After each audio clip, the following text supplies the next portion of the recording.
All right, well, to continue our discussion on the contentious issue of zoning, among other national issues, let's bring in the former Secretary to the Government of the Federation, Babachir Lawal. Glad to have you join us in the program News Night. Thank you for joining us. Good. Let's start it this way. What's your position on APC zoning the presidency to the south? El-Rufai says this was the agreement reached in 2015. Between who? Well, that's what he says. Between party leaders agreed that after the north, he should then tilt to the south, and he's one of the people supporting that it goes to the south. Well, Malam Rufai and I were in CPC, Okay. one of the parties that formed the APC, and personally, I was a member of the merger committee, a member of the interim national executive committee of the new APC, a member of the first substantive working committee of the APC as a national vice chairman of APC in the Northeast. Now, when we were going into the merger, those of us in CPC had the understanding that our candidate might never be able to become president if we do not enlarge our support base. This informed our strategy to go and look for other groups that could join us, either in a merger or as an alliance, so we can make Buhari president.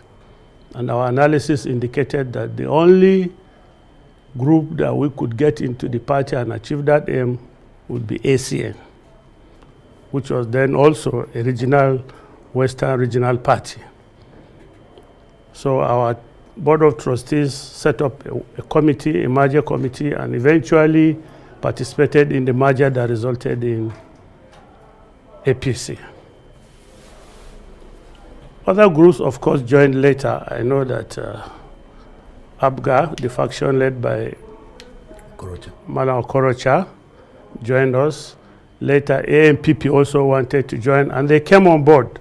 But they came on board after it was clear that it was ACN and CPC that intended to merge. This went back to as far as 2011, where we attempted to merge with ACN, but didn't work. And so the 2014 process was a continuation of the 2011 system. Now, while there is no written agreement or verbalized agreement as to whether or not there will be zoning, the understanding was that with these two blocks, the North and the West, forming APC, it's only fair that after the North had finished their 8 terms, peradventure somebody from the Northwest would be interested, from the Southwest would be interested, it would not be a bad idea to let it be. Zoning per se is not in the APC constitution, whatever lawyers might tell you. Yeah, that's the drafting committee chairman said it, Shegu Oshoba said it. Yes, I was also a member of the merger committee, and this was not in the APC constitution. If it had been an intended policy of the APC, it should have been in the constitution. It was never discussed, it was not inserted, and even the subsequent amendments of APC constitution didn't consider this. Okay. When you say that there was no verbal or written agreement, and you have rightly said that the APC has no written agreement on the issue of zoning. Now that the Northern Governors Forum, in response to what the Southern Governors are saying, insisting that the presidency come 2023 should, go to the South, the Northern Governors are saying, no, we would not have any such thing. It is unconstitutional and all of that. Now, what exactly is your position in terms of whether it should go to the South or stay in the North? And if you say it should go to the South, exactly which part of the South are we talking about that will give that sense of fairness, justice, and fair play? Well, I don't know all these other issues of fairness, justice, and fair play means too. But my own personal inclination had been, I was one of the first champions that we should have the next president come from the south. Not because of this of zoning, but because my understanding of my own assessment of those who had indicated interest or their body language indicated that they might want to be president showed to me that my preferred candidates would be from the south. Not because it is a zoning arrangement, but because I felt that the competent candidate that I would have loved to be president is in the south. Would that south be the southeast?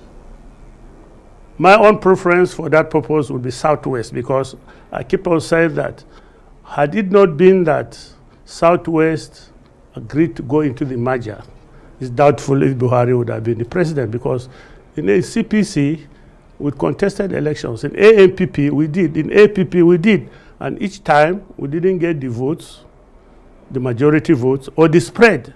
So the target of APC Buhari people was to get the majority vote and to get the spread in the sense of 25% in at least 24 states of the federation. All right. All right. You're in the thick of things. So I'm sure you have had the rumor making the round that the former president, Goodluck Jonathan, is being wooed by APC with the possibility of handing him the ticket. So let me ask you a very direct question, Babachir. Who is your preferred candidate? Well, from what you have said, you have eliminated, so to say, Soludo, Kenan Namani, Governor Mahi. So will it be Tinubu or Fashola? Well, first of all, when you say some groups APC wants to President Goodluck Jonathan, I don't think it is APC. Some groups within APC, interest groups within APC, whose interests I suppose might be served with a Goodluck Jonathan return to the presidency. I'm not one of those who share that view. And I have made it very clear in my own political speech that were it to go to the south, my preference would be for Bolaji Ahmed Tinubu. Why Bola Tinubu? Exactly what is it that makes him your Because first of preference? all, while we were looking for a partner to join us in the merger as CPC, we needed somebody, or we needed a bloc that has a leader that can decide to deploy that bloc into the merger. At that time, we couldn't find anybody, say, in Abga. Abga didn't have the stretch, but Bola Tinubu we knew would be able to bring ACN into the merger. And when Bola Tinubu agrees on which party to belong to, it's implied that the whole of the 6 states in the West would also follow suit. And that will give us, plus apart from the 19 northern states, we'll have 25, I think. That is one in excess of the 24 that we needed. And the Bola Tinubu, once we approached him, went into the merger single-handedly, deployed enormous resources, pressure, financial, and so on, to say that the merger worked. You might understand that at the time we're merging, PDP was working hard to scuttle the merger process.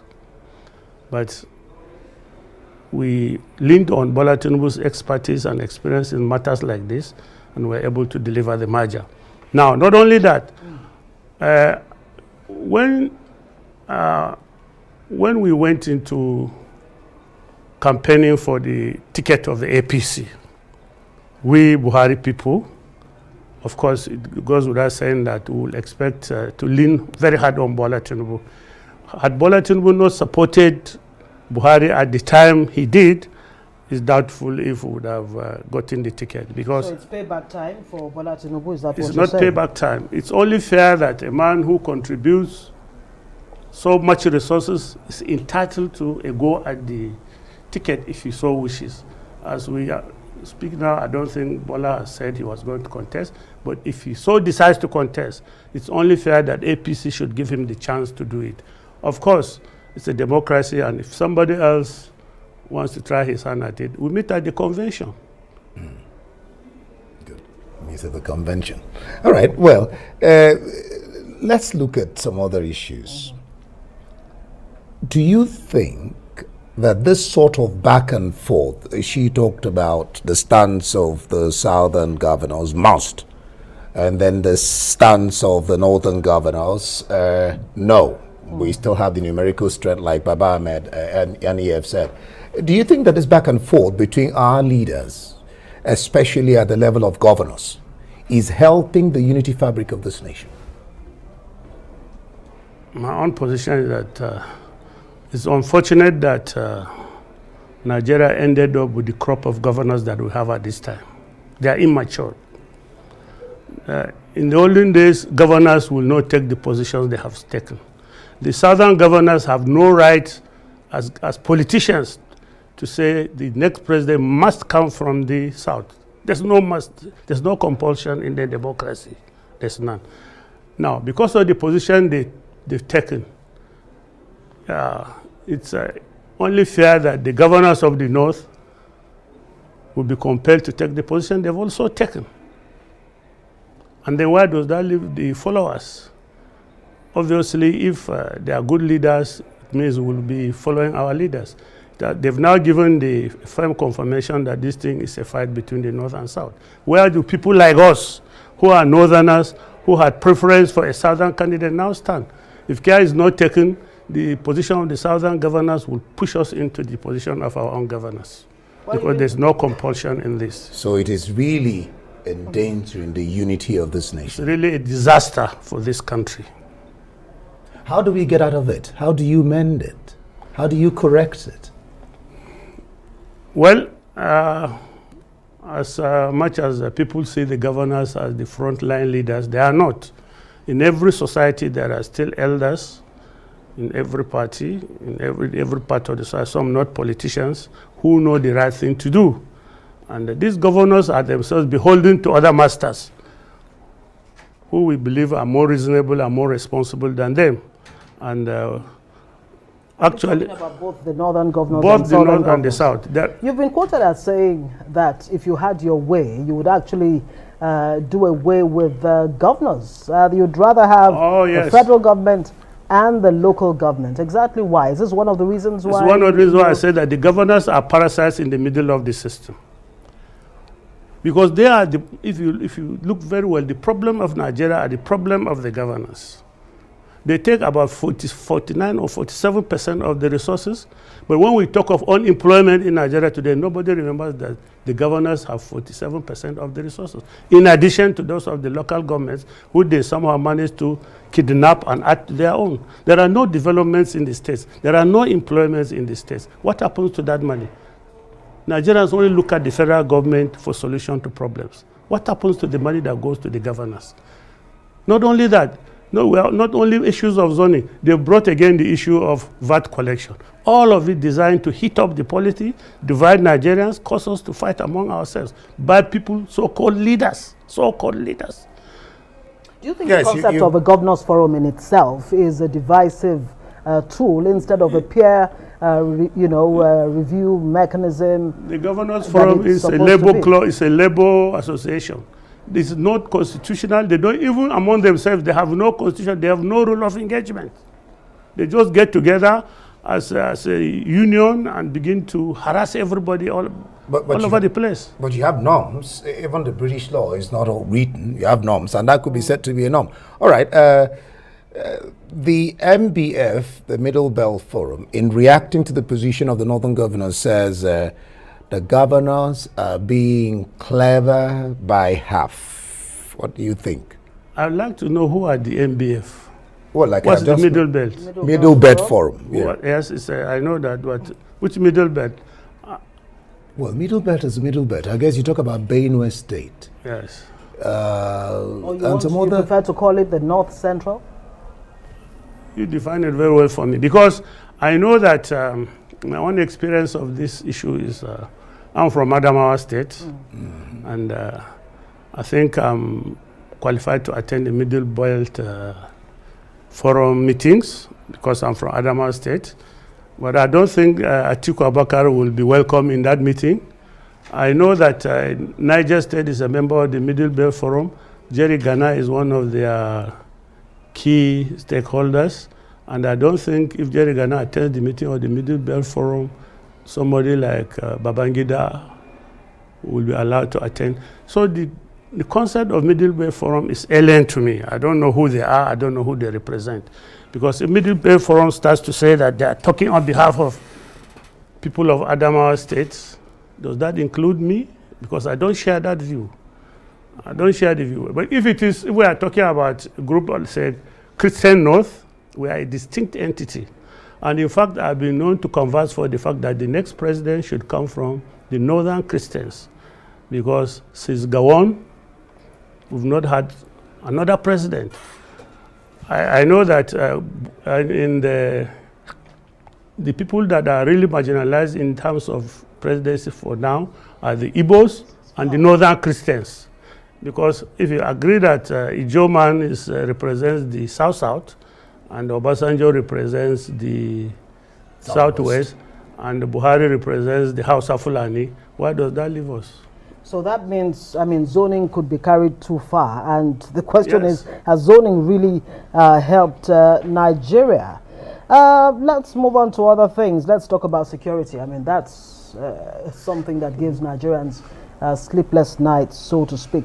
What do you think about the fight against insecurity in the country? Is it going on the way that it should, or what would be your views and your recommendations? And of course, you did once say that the security situation in the country was not as bad as is made to look. What do you think now? Well, I'm not a security expert. I must state this at the beginning.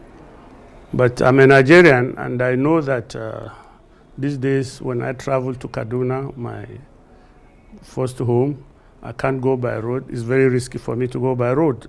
I need to take the train because the Kaduna-Abuja road is very unsafe. I know that I'm hesitant. I've been trying to go to Jos for the past 6 months, but I'm afraid of traveling by road from Abuja to Jos. And all over the country, and so on and so forth and so forth.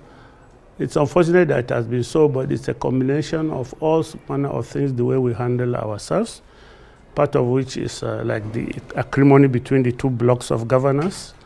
We've not always looked at the positive side of ourselves. We've always looked at the negative sides. And so hatred is abroad. Everybody hates everybody. Everybody dislikes everybody. And including, of course, the security agents. They are our children, they are our brothers, they are our fathers. They are part of the system.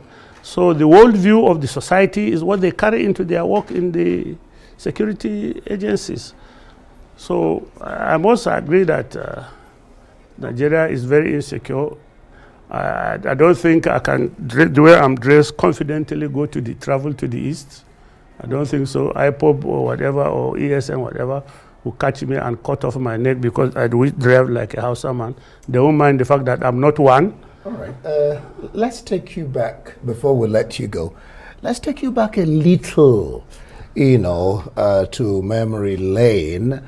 When you asked if you are aware that you have been suspended, like I said, memory lane, as the SGF by the presidency, you retorted, who is the presidency?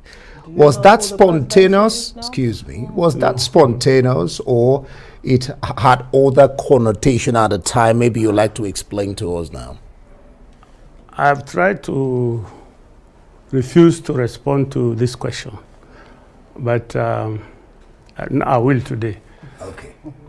On Arise News, that's good. Yeah, I will on Arise News. I was in my office when the vice president called me, which he normally does. Abidi, I'd like to see you. I say, yes, sir. Once I say immediately, I say, no, I have a visitor before me, my former teacher who is a big chief in the West. He had just visited me to congratulate me on being an SGF. And I told him, when I finish with him, I'll come, sir. He said, okay, do. When I sent off my guests, I went to the villa, to his office. And had a discussion. He says, AGF problem. I said, what's the problem, sir? That cannot be. He said, well, the president has said that we should look at your case again. I said, which case? He said, your case with the Senate. I said, oh, that's fine. So he said, fine? Yeah, I said, fine. He said, why? I said, well, if the president says so, it's fine.